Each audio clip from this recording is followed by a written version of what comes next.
Mpake went through the charges a short while ago. The third count worship is attempted murder.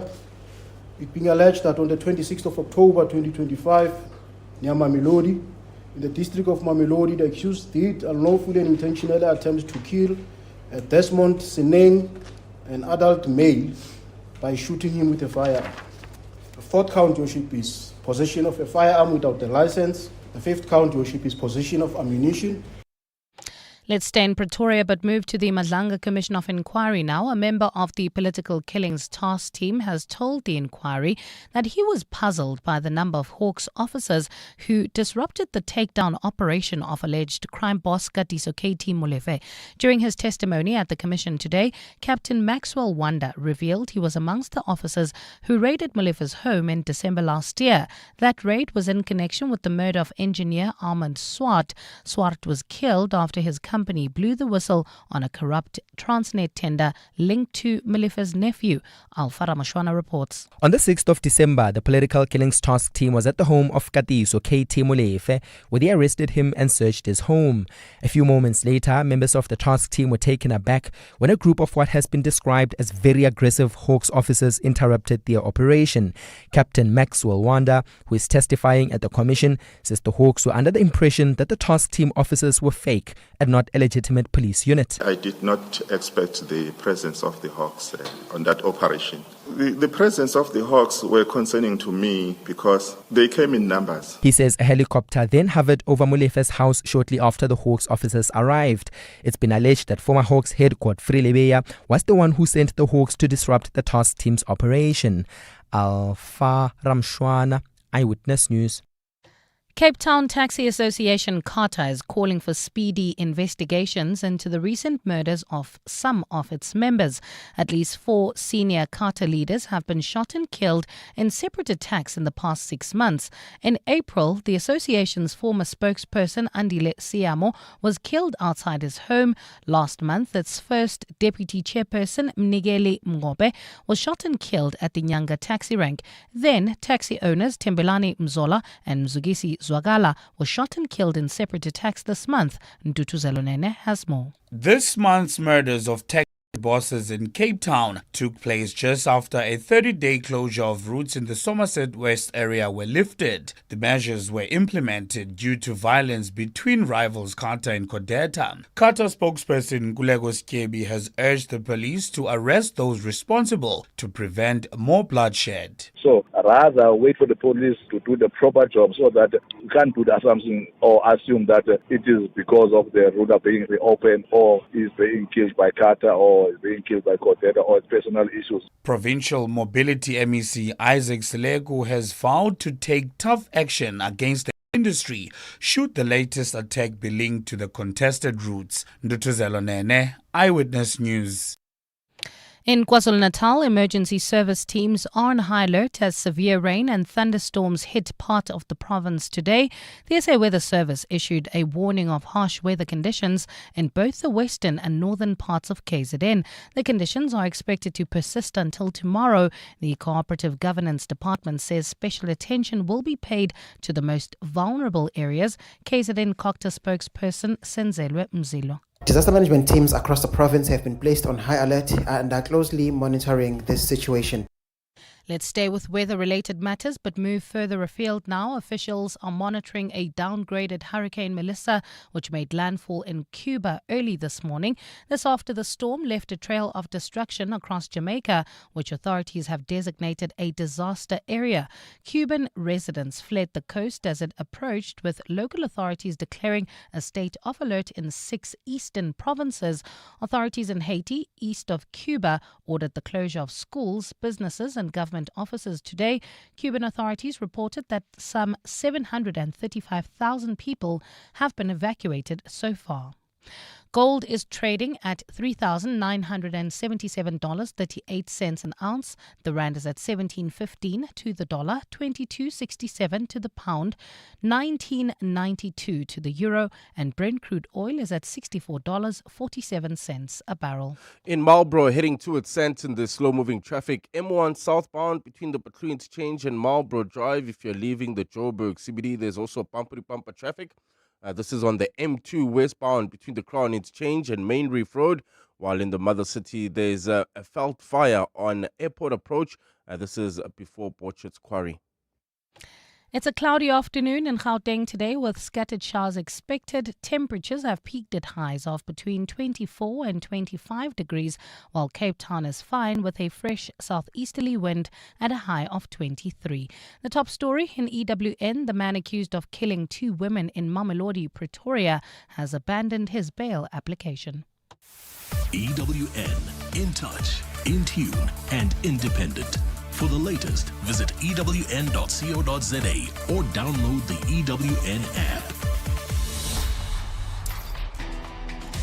You're with Mandy Wiener on 702. Let's walk the talk. Streaming on the Prime Media Plus app. DSTV channel 856, 92.7 and 106 FM. The Midday Report with Mandy Wiener on 702 and Cape Talk is brought to you by Nedbank Commercial Banking. Think bigger, think Nedbank Commercial Banking. On the show today, a suspect in the Mamelodi cousins murder case drops his bail application. The Midlanga Commission hears about guns found at Katiso Katie Molefe's home. We'll look at how the G20 is uniting the fight against corruption. Lower court judges protest, and the Proteas bat first in the World Cup semi-final. All of that over the next hour. The Midday Report with Mandy Wiener. Streaming on the Prime Media Plus app. DSTV channel 856, 92.7 and 106 FM. Good afternoon. Welcome to the Midday Report on 702 and Cape Talk with me, Mandy Wiener. Good to be with you today. A good breakthrough by the police, a crime intelligence-driven operation, resulted in the discovery of 20 million rand worth of cocaine at a small holding in Midrand. I always love how, these syndicates are operating out of suburbia and on plots where you don't think that they are. The cocaine found hidden in a storage room on a plot in Blue Hills in Midrand. We'll find out more about that. A 56-year-old man who's believed to be the owner of the plot has been arrested. Cocaine weighing 80 kilograms has been seized. So good work there by the police. If there's anything you'd like to chat to us about, send me a WhatsApp voice note, 072 702 1702. 072 567 1567. We will also take you to the Midlanga inquiry where Captain Maxwell Wanda, a former member of the political killings task team, is giving evidence there. We'll go there shortly. But first, let's start in the courts because the suspect arrested in connection with the murder of cousins Tiamo and Oluseng Moramaga appearing in court today. The bodies of the women were found on the side of the road in Mamelodi on Sunday morning. They had been killed execution style. Kgomoto Modise, EWN reporter, following that for us. Kgomoto, good afternoon to you. Tell us about what's happening there. We were expecting a bail application, but that's not happening. Good afternoon, Mandy. Yes, with first appearances, oftentimes the accused will express their intention to apply for bail. But a 38-year-old suspect here has said that he will not be applying for bail. Debo Khomisi making a brief appearance here today in court, and he's opted to be represented by legal aid. He also says that he has no previous convictions, no pending charges, no protection orders against him, and it's his first time as an accused in the court. What we heard today is that he's facing 5 charges, Mandy. We knew that he was facing 2 counts of murder, and 1 count of attempted murder because of the 3rd victim who's been in hospital. But the prosecutor in this case has given details of more charges, so let's take a listen. Count 2, also premeditated murder. It being alleged, Your Worship, that on the 26th of October 2025 in Mamelodi, in the district of Mamelodi, the accused did unlawfully and intentionally kill Boliseng Miranda Maramoga, a 21-year-old female, by shooting her. Also, the state averts that the murder was premeditated in that the accused sourced, obtained an unlicensed firearm and ammunition with the purpose of killing the victim. The 3rd count, Your Worship, is attempted murder.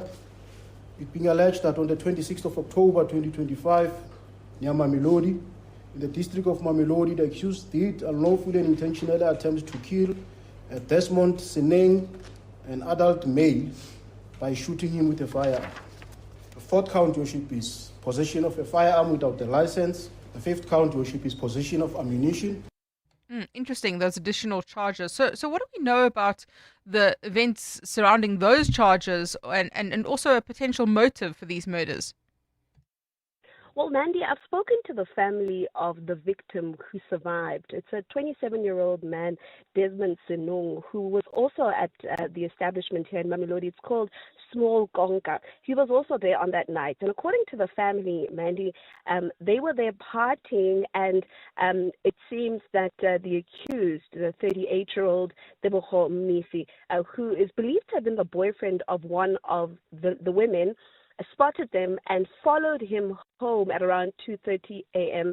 And that's when he found them in the streets of Mamelodi, very close to where the women lived, and then he opened fire. That's according to the family. But those details, of course, will be revealed and further explored in court.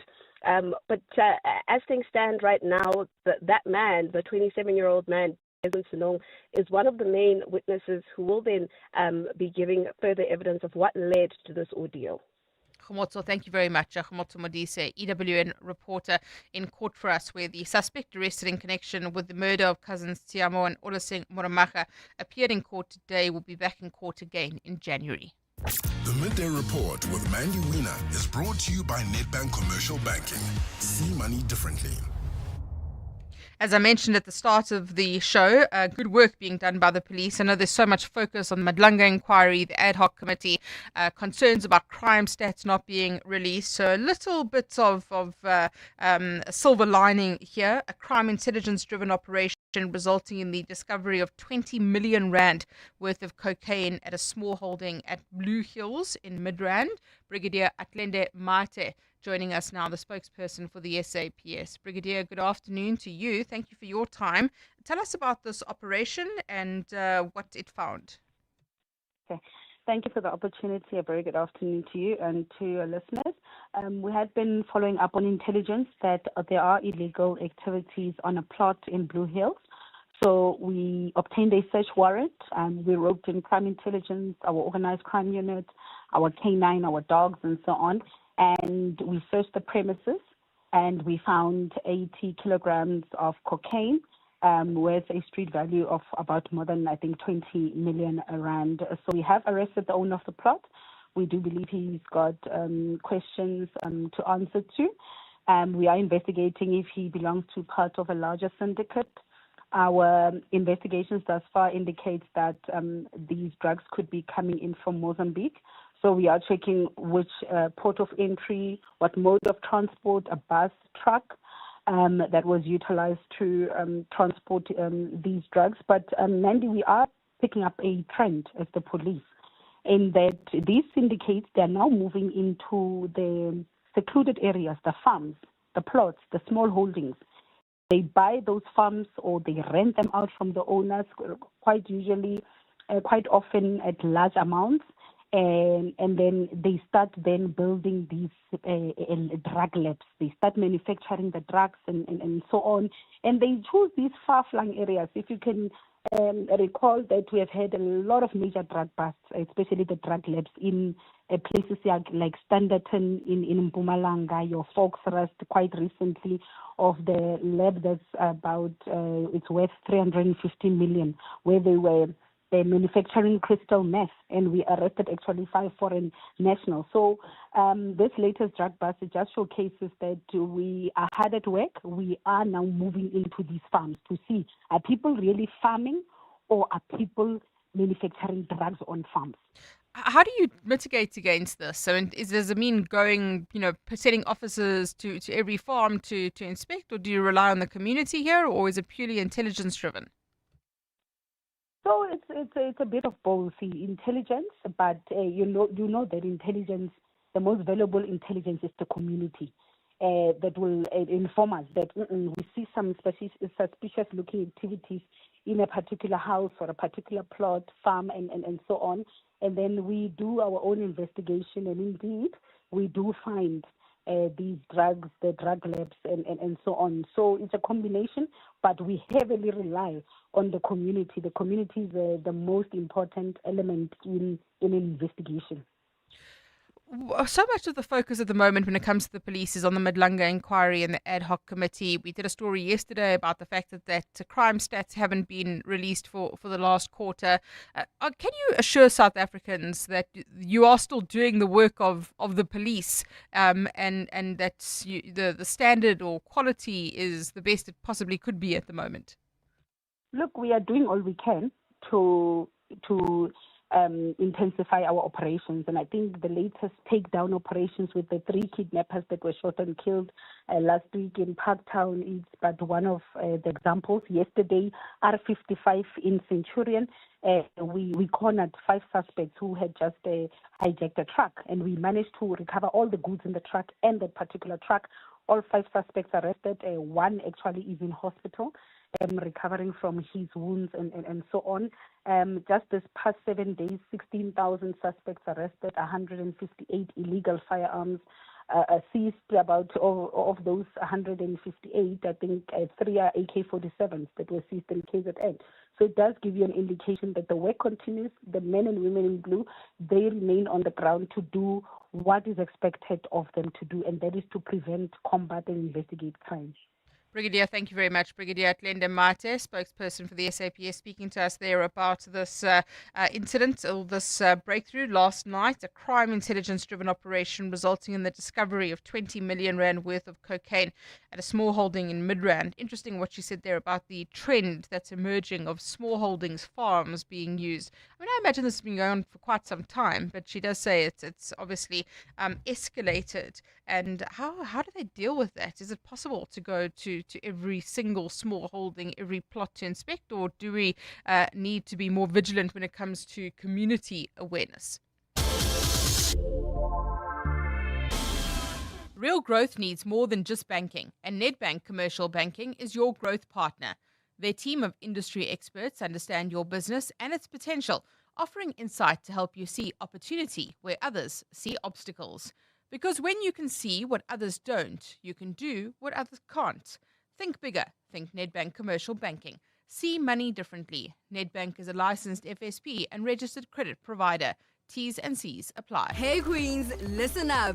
It's time for the 5th annual Nomzamo Lighthouse Foundation Empowering Her Seminar and Business Awards. Proudly powered by the Hollywood Foundation, and we're calling on your entries. From township startups to industry-defining pioneers, the Empowering Her Awards celebrate the very best of SA's business minds, and now it's your turn to shine. Are you a woman who's passionate and committed to building a business that's changing your community? Are you looking to inspire other women just like you to dream beyond their limits? Well, this is just the right avenue for you. Visit www.hollywoodfoundation.co.za to submit your entry before 31 October 2025 and make the world your stage. T's and C's apply. The Outsurance pointsmen know that every car on the road carries a story. There's a car with a family driving to their new home, carrying boxes stacked with plates and toys and memories.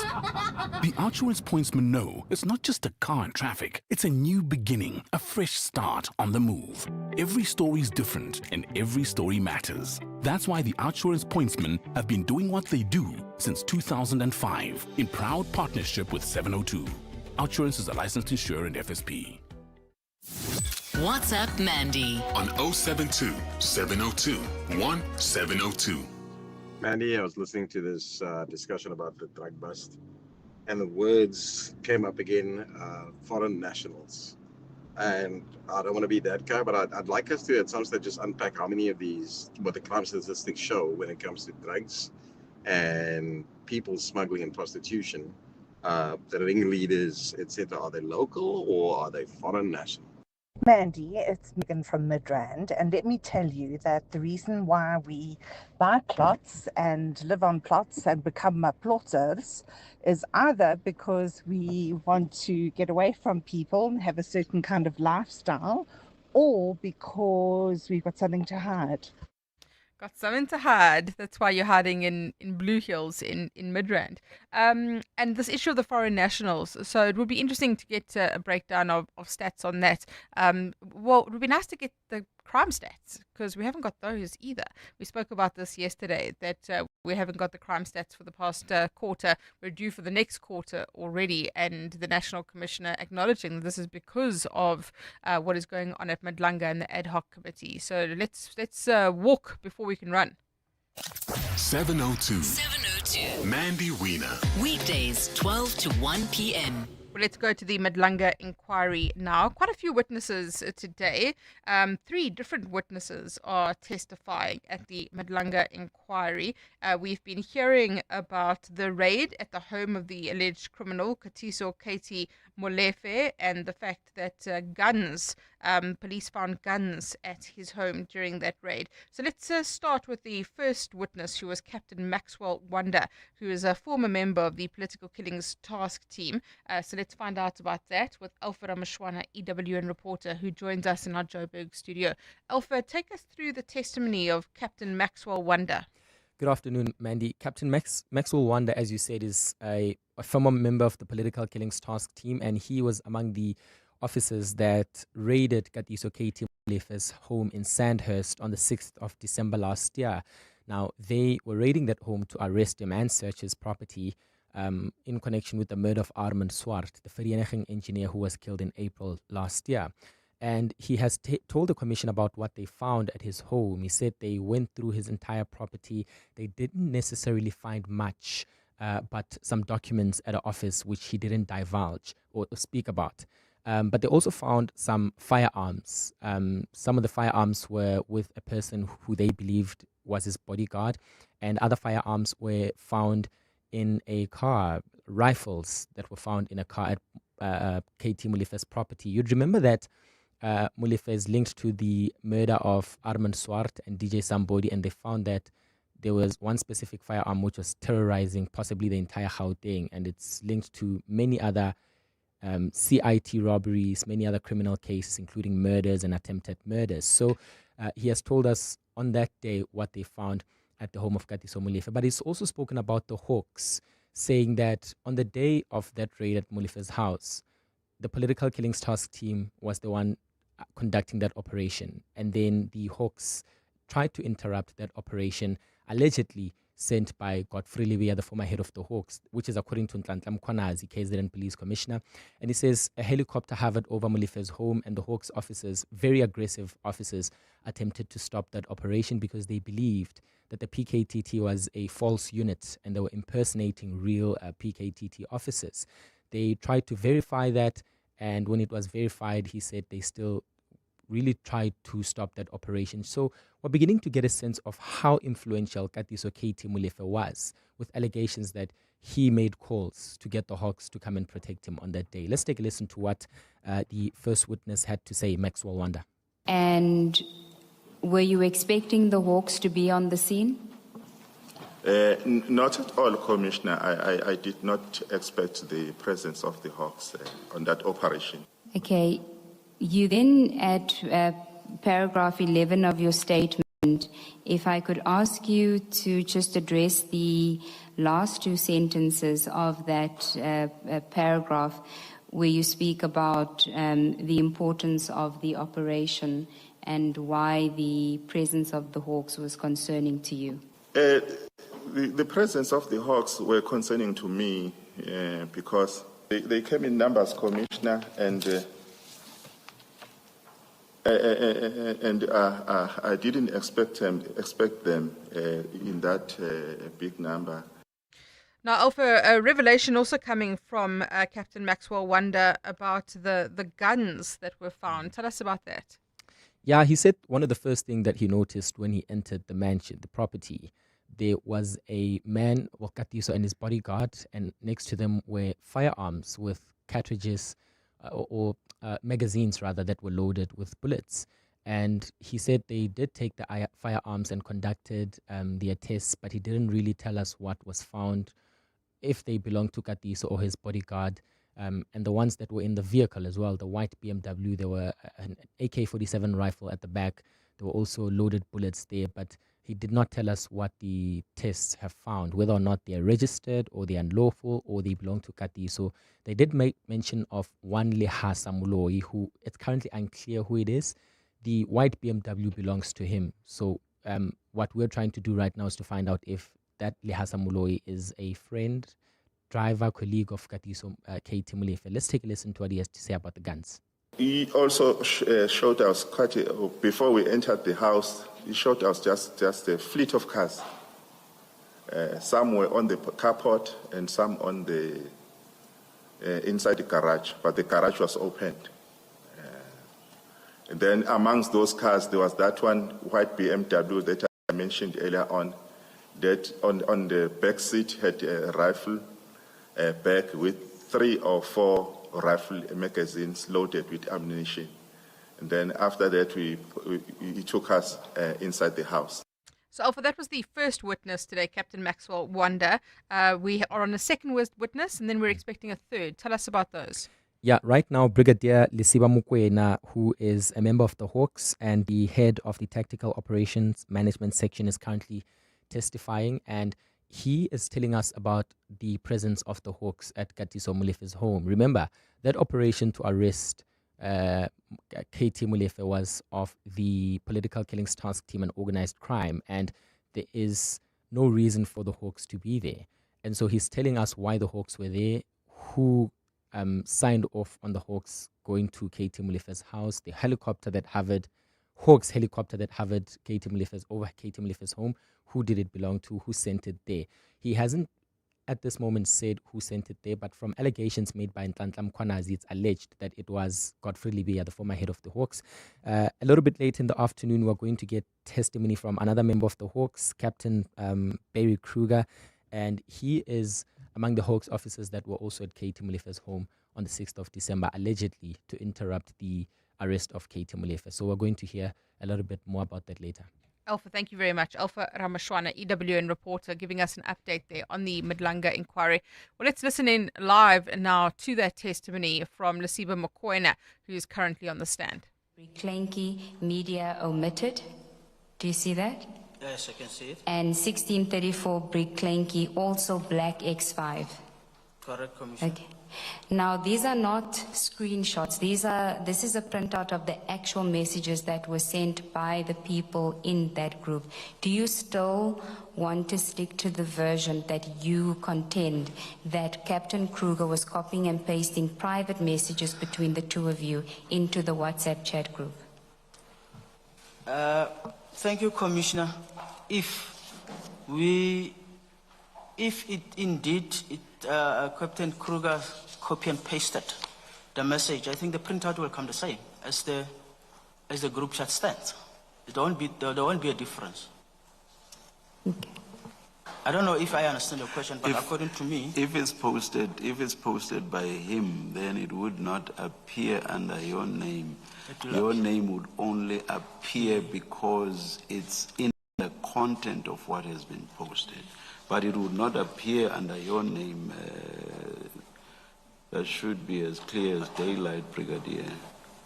Thank you, Commissioner. If it's like that, it confirms my participation in the group. If it's like that. If it is like that, are you saying if it is like that, then it confirms that you did participate in the group? Yes, if the printout is the same as the Commissioner is explaining to me.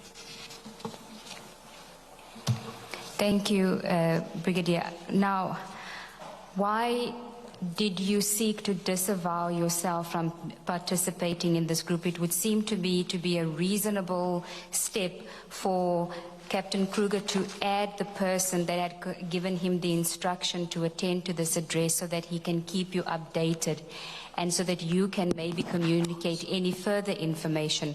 Why would you disavow yourself from participation in that group? I will still, thanks Commissioner, to confirm that the communication that I recall for a particular date was direct calls with Captain Kruger and then WhatsApp direct to Captain Kruger, not on the group itself. I'll still maintain it. Is the reason, Brigadier, not because you find it difficult to respond to the question posed by Commissioner Kumalo, which is why after it had been confirmed within the group that this was a legitimate SAPS operation. Brigadier Lesiba Mokoena currently on the stand at the Madlanga inquiry. 12:30, time for Eyewitness News headlines. Thanks, Mandy. Good afternoon. The family of a Mamelodi man who was shot in an incident which claimed the lives of 2 young women says he has been left severely injured. Desmond Sinong was shot in the early hours of Sunday morning, allegedly by the same man who is accused of killing Baleseng and Tsiamo Moramaga. The women were shot and left for dead just meters from their home after a night out in Mamelodi East. A member of the Political Killings Task Team has told the Madlanga Commission of Inquiry that he was puzzled by the number of Hawks officers who disrupted the takedown operation of alleged crime boss Katiso KT Molefe. During his testimony at the Commission today, Captain Maxwell Wanda revealed he was amongst the officers who raided Molefe's home in December last year. And the Joburg Public Safety Department is intensifying its safety operations in preparation for the festive season. MMC Mgcinitswaku is briefing the media in Johannesburg today on plans for the Johannesburg Metro Police Department as well as emergency services. Those are the headlines, this EWN and more at 1 or as it happens. EWN Sport. Good afternoon, I'm Tolagile Mganga. England won the toss and elected to field against South Africa in the first semi-final of the World Cup. The latest from the Proteas women's innings sees them on 93 without any loss after 18 overs. At the crease is Tasman Brits on 29 alongside Lara Waldvat on 59. For the men, Reza Hendricks hit 60 from 40 balls and Coben Bosch took a career best 4 for 14 in 4 overs to help South Africa claim a 55-run victory over host Pakistan. That was in the first T20. Switching over to football, where Banyana have qualified for the 2026 Women's Africa Cup of Nations following a 2-1 aggregate win over DR Congo. Assistant coach Tinasonke Mbule says despite the win, South Africa failed to play to their strengths. I think we can't compare. We can't fight with them with their physicality because they are taller than us, they are stronger than us. But our strength is combination play, and at times we look good where we're on the ball. At times it worked playing behind so that the team can run, but most of the time we were playing that long ball, they were winning all those balls because of their physicality and they are strong aerially. And in the curling knockouts, Orlando Pirates beat defending champions Mike Gessie to advance to the semi-finals where they join Richards Bay and Golden Arrows. The last quarter-final is tonight and it sees Marumo Gallants up against Stellenbosch. Steve Barker's Chargers are looking to build on an impressive week, having reached the group stages of the CAF Confed Cup. The travel is not easy, we can't run away from it, but at the end of the day, I've always said that if we want to be competing in CAF, then it comes with the territory that you are going to be playing more regularly, and we just have to actually embrace it, take the challenge up. It's more matches that we play, so it means everybody gets more minutes. Hopefully we can manage Wednesday and get ourselves into another semi-final, which I think again would be a remarkable achievement considering how many semi-finals we've been getting into in the last couple of years. Tolagile Mganga, Eyewitness News Sport. EWN Traffic. Well, at this stage, if you're leaving the Joburg CBD, traffic is a bit sluggish. This is on the M2 westbound between the Crown Interchange and Main Reef Road. Also in the Calvin area, roadwork still slowing down traffic on the N3 in both directions. This is between the Battery Interchange and London Road, while in the mother city, there's a felt fire at Airport Approach. This is before Borchard's Quarry, while in Sea Point, there's also an accident scene slowing down traffic. That's at the intersection of Beach Road and London Road, and Chapman's Peak Drive remains closed off to traffic until about 4 p.m. This is for alien vegetation clearing. If you come across any other traffic issues, behave. Out, all of you vegetarians, out! If you come across any other traffic issues, please WhatsApp us on. Meat only. Eat the meat. Can I finish, please? Okay, let's try again. If you come across any other traffic issues, please WhatsApp us on 072 702 1702. There's more EWN on air, online, and on the EWN app. At Auto & General, we understand your business is built on more than just vehicles. It's your stock, tools and equipment, and the premises where you work. Auto & General Business Insurance is designed for businesses like yours, protecting your assets against fire, theft, storms, and other unexpected events. To protect your livelihood, visit autogen.co.za and get an obligation-free business insurance quote. Auto & General, never not there. Auto & General is a licensed non-life insurer and FSP. T's and C's online. What do partners of the Gates Foundation do when facing the world's toughest challenges? They keep going. From discovering a plastic drape that helps detect excessive postpartum bleeding faster, to developing better bed nets to kill malaria-carrying mosquitoes, to researching an RSV vaccine that could save hundreds of thousands of children. For every problem, there are people who prove that progress is possible. The Gates Foundation, partners of human potential. Learn more at gatesfoundation.org/keep going. Small businesses are anything but small. They're the backbone of our communities, the dreamers, the doers, the ones who keep Mzansi moving forward. That's why 702 and Capitec Business Banking are putting them in the spotlight. Every Thursday between 6 and 8 p.m., catch Small Business Focus with Capitec, where we showcase the hustle, heart, and the secrets to thriving in today's economy. Your vision matters, and with Capitec, you're never building it alone. Small Business Focus with Capitec, the business bank for everyone. Thursdays between 6 and 8 p.m. on 702. Capitec Bank is an authorized FSP 46669. WhatsApp Mandy on 072 702 1702. Hi, Mandy. This is Cynthia. I'm beginning to believe the billboard story that you were talking about yesterday. It's beginning to come true. The Matlanga Commission revelations, and now you're talking about drugs that are being found. It's 20 million now. I think a couple of weeks ago it was another 20 million in Cape Town as well. South Africa has been sold to the highest criminal syndicate by the ANC. Lots of reaction to that story we were talking about yesterday. We heard from the ANC as well. Sorry, I'm laughing at the messages that people are sending through about the vegetarians. Evan says, vegetarian aliens, take me to your peeler.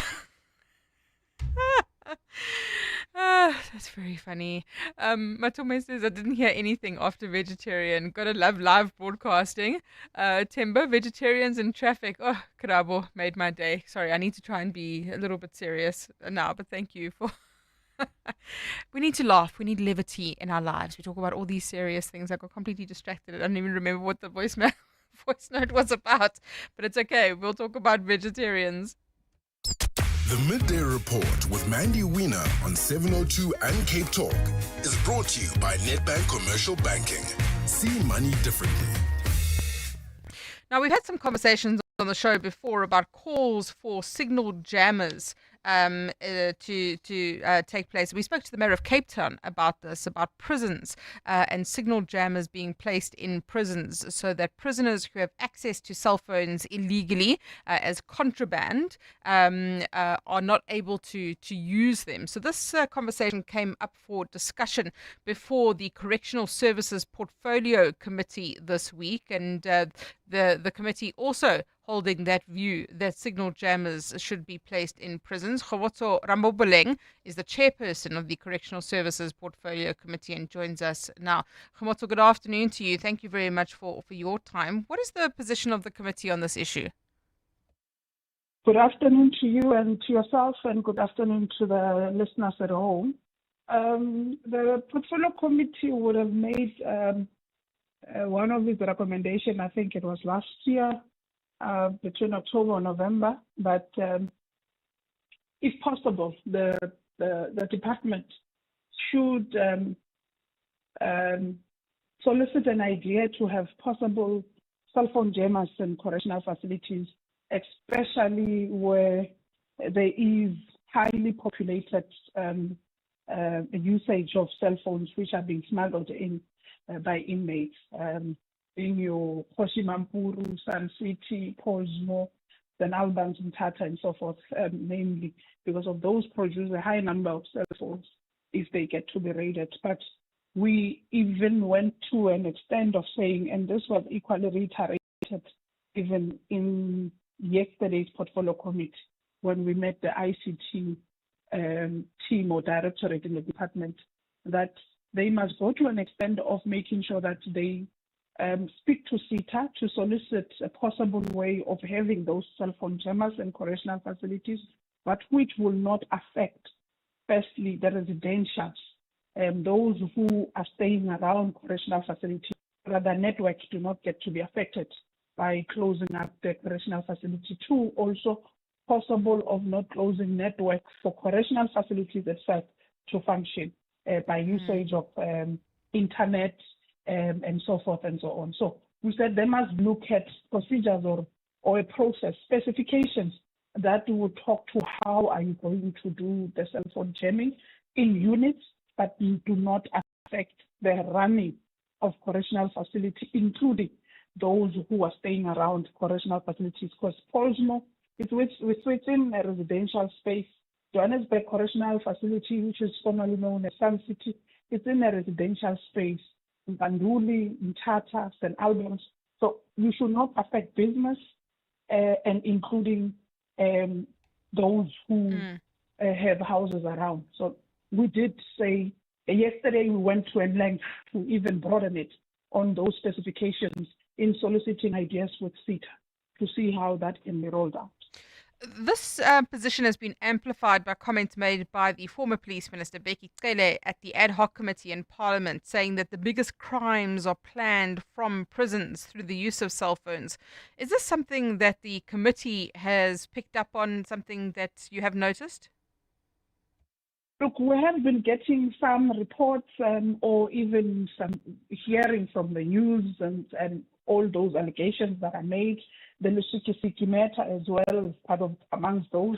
But what our standing point, and which I equally reiterated on the Monday media briefing, was that if there is evidence to such assertions or allegations, there is evidence to say there are inmates, some of these crimes are solicited or are planned in correctional facilities, then SAPS must come on board.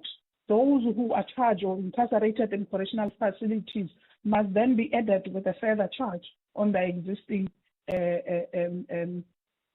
sentences.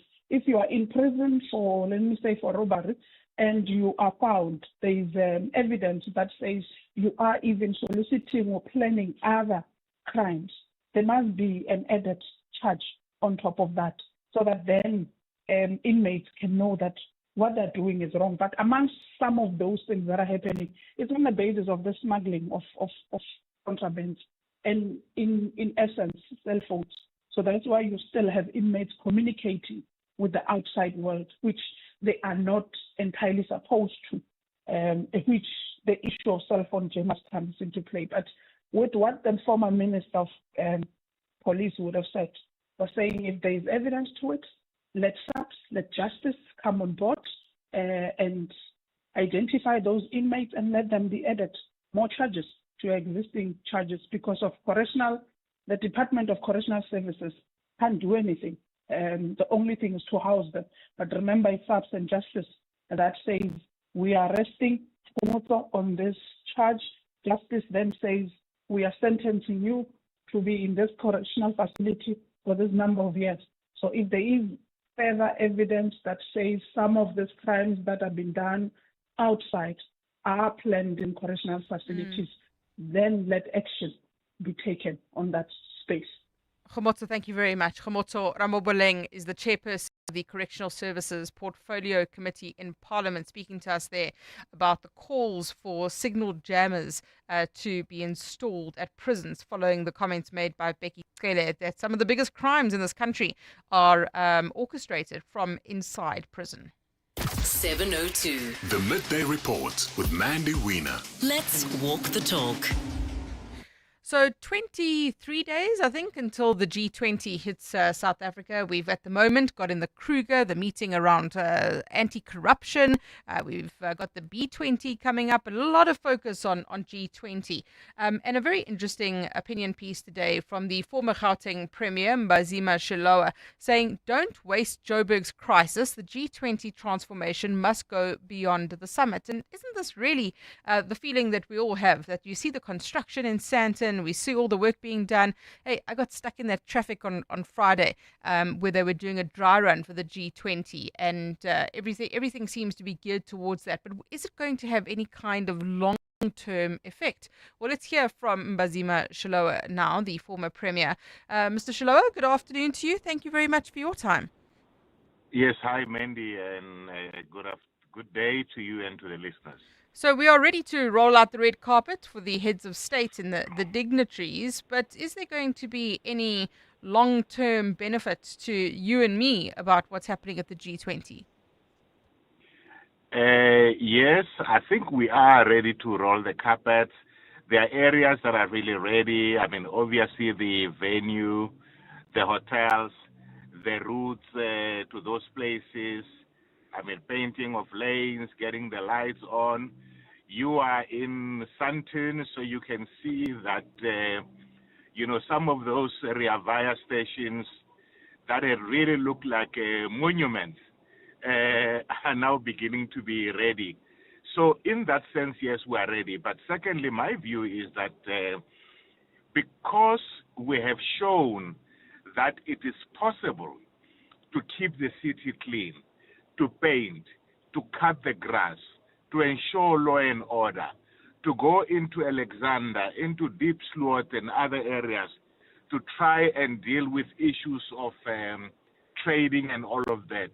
How about we ensure that that becomes the beginning of a momentum that we go with, first towards the festive season, but secondly into the new year, and to ensure that it's not about the G20 anymore, it's not about the forthcoming elections, but it's about a commitment to serve our people.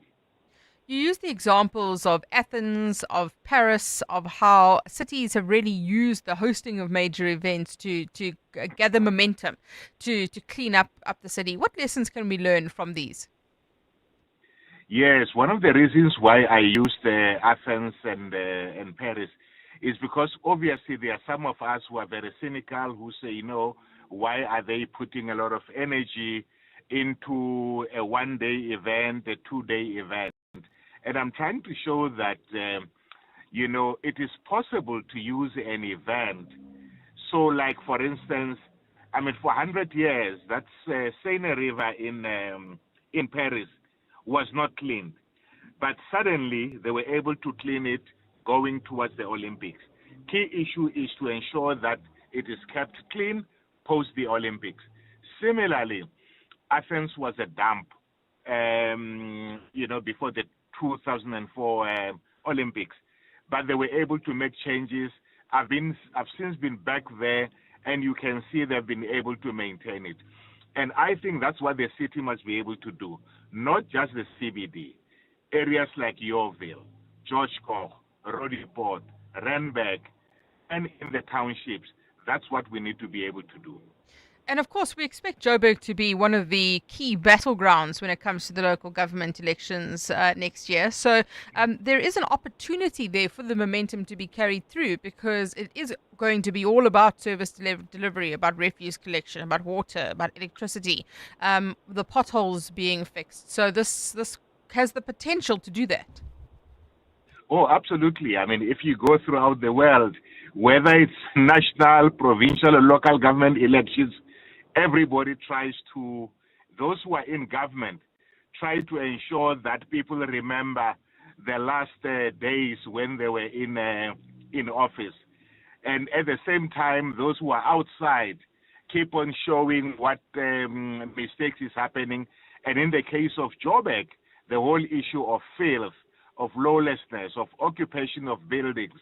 So I think it could become an exciting process, not just as in election campaign, but also in propelling, or it should propel, those who are currently in power to really try and move forward, if, of course, they have any intention of wanting to come back. Mbazi Mashilowa, thank you so much for sharing your views. Former Premier of Gauteng, saying that there is an opportunity here with the G20. We're ready to roll out the red carpet for the dignitaries and the world leaders, but really transformation must go beyond the summit. The milk steamer was loud, so loud that Lungi heard hot milk instead of oat milk. It was bad. So bad. The milk didn't really sit right with a lactose-intolerant customer. It was bad. So bad. Too bad they didn't have Yoko counter. With Yoko Printer, orders flow straight to the barista. So good. Yoko Counter. Super simple POS and payments in one. No contracts, no hidden costs. Life can sometimes throw dumb inconveniences your way. Just listen. My toddler had a meltdown at 11 p.m. because we didn't have any yogurt. At least baby quart doesn't exist. Yet. I saved some snacks. Next thing, gone. And it's 9 p.m. Fire your entire household, Jabu. I went to shower and there was no soap left. That's awkward. Don't allow life to inconvenience you. Come around to NJET. We're open 24/7. Quick, sharp, and co. At your convenience. NJET. With us, you are number one. Access to the internet is vital for any country to grow. That's why the recent 6.75 billion rand digital infrastructure deal that Standard Bank Corporate and Investment Banking facilitated between Telkom and an Actors-led consortium is so transformational for South Africa. It unlocks growth and provides internet access to underserved communities who will now have access to the internet for the very first time. Search CIB Stories of Impact to watch the full story. Standard Bank is an authorized FSP and registered credit provider. T's and C's apply. WhatsApp Mandy on 072 702 1702. Good afternoon, Wendy. Wendy, just a quick suggestion. Why is it not possible to declare all correctional facilities cell phone free zones, meaning there should be no connectivity, cell phone connectivity at these facilities except for landlines? Hi, Mandy. So, when they confiscate these cell phones, is there or are there any investigations that take place to see all the people that have been contacted using that cell phone? Because it's also my understanding that one cell phone can be used by several different prisoners. And if that can happen, then it's possible then to also contact people that are being contacted by a prisoner and establish to see if they know that this person is incarcerated, because they should also know that that person shouldn't be using a cell phone. Should, would, could. I mean, ideally, that's what's supposed to happen, right?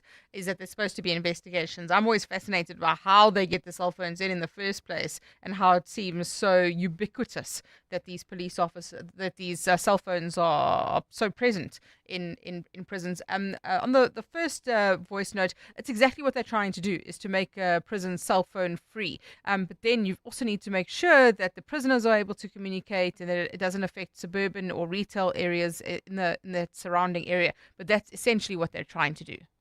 702, the Midday Report, Monday to Friday, 12 to 1 p.m.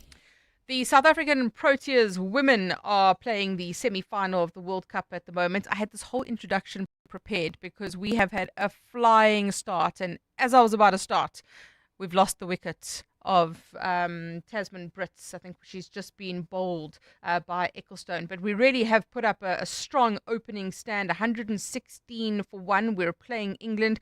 Let's get an update on that with Firdoz Munda, who is a commentator for ESPN Crick Info. Firdoz, good afternoon to you. Thanks for your time. Sure, we were on such a run and we've just lost the wicket of Tasman Brits. Laura Wolfhard still in at the moment, unbeaten on 65. Take us through the first 22 overs. Yeah, Mandy, I don't know if I should agree to doing interviews with you anymore because I came online commentators and the curse. wicket fell. Yeah, but a good start for South Africa, especially considering this was the venue they were bowled out for 69 against England in their tournament opener. Feels like a long time ago, almost a month ago, but Laura Wolfhard's looking great. She's been excellent on the drive as always. And Tasman Brits was playing a bit of a second fiddle role, so 45 of 65, accumulating slowly, but she'd started to look really good. She just smashed one past Laura that went for 4 before she got out. She's been trying this kind of reverse ramp, which isn't working, and that's what bowled her.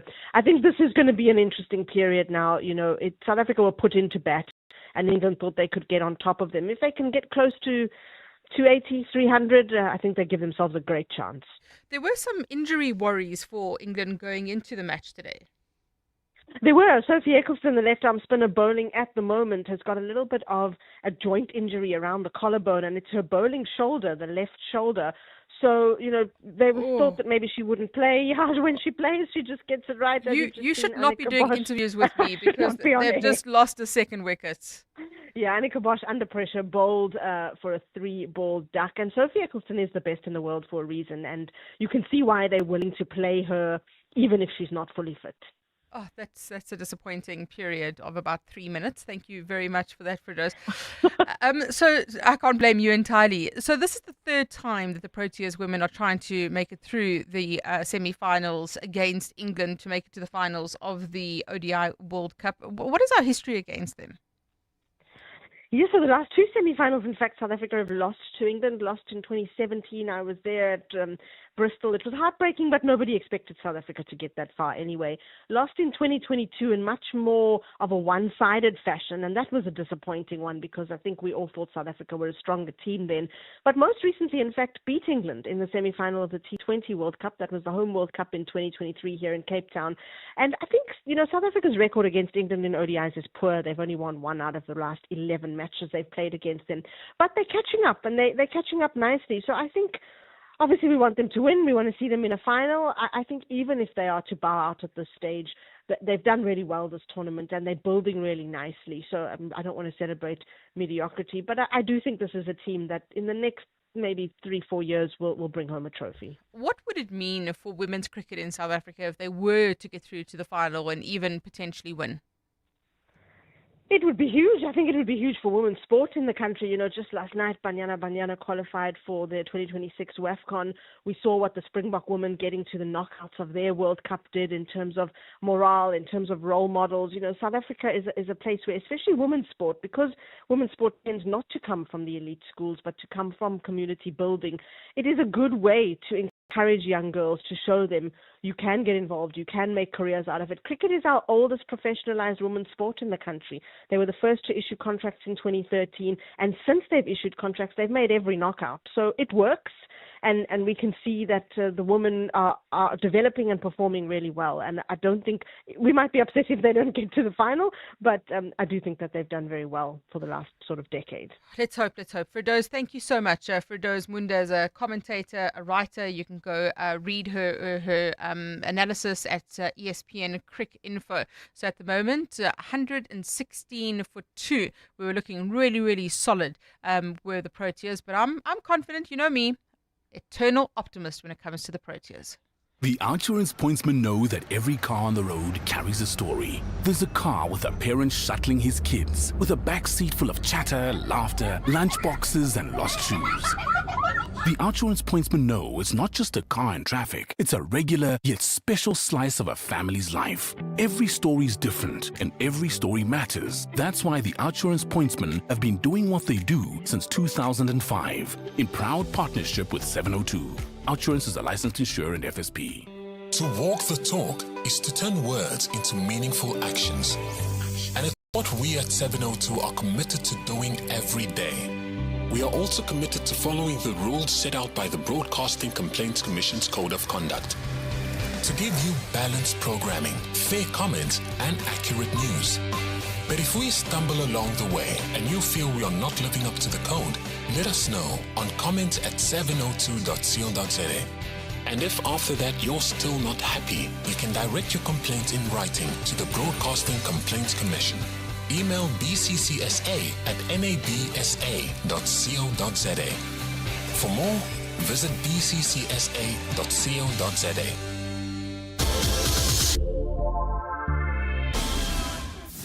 WhatsApp Mandy on 072 702 1702. Mandy, anyone can see that this has got everything to do with G20 and elections. 30 years of this, 30 years, and we've seen the lines being painted and the lights being fixed and the traffic lights being replaced as we approach elections. The cheek of this is that it's so obvious that only the routes from the G20 have received the attention they need in the areas where the delegates are going to be. It's so obvious what's going on, and we are all being taken for fools here. Look, as long as it lands up improving the environment and improving the lives of all South Africans, then it's worth it. But as Mazima Shlowa said, you can't just focus on Sandton, where we're seeing the improvements happen. You also need to focus and get momentum to look at George Goch, to look at Davyton, to look at Orange Farm, all of those areas that could be improved as well. And local government elections are around the corner, so expect a big focus on service delivery. At the moment, 118 for 2, the Proteas women in that semi-final against England. Let's hope they get through to that final. The Midday Report with Mandy Wiener on 702 and Cape Talk was brought to you by Nedbank Commercial Banking. Think bigger, think Nedbank Commercial Banking. It's 1 o'clock. This is EWN. The third victim in the Mamelodi shooting incident left severely injured, and Joburg Safety Department plans ahead for the festive season.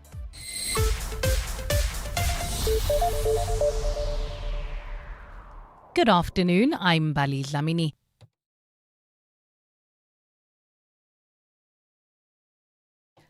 Good afternoon, I'm Bali Dlamini. The family of a Mamelodi man who was shot in an incident which claimed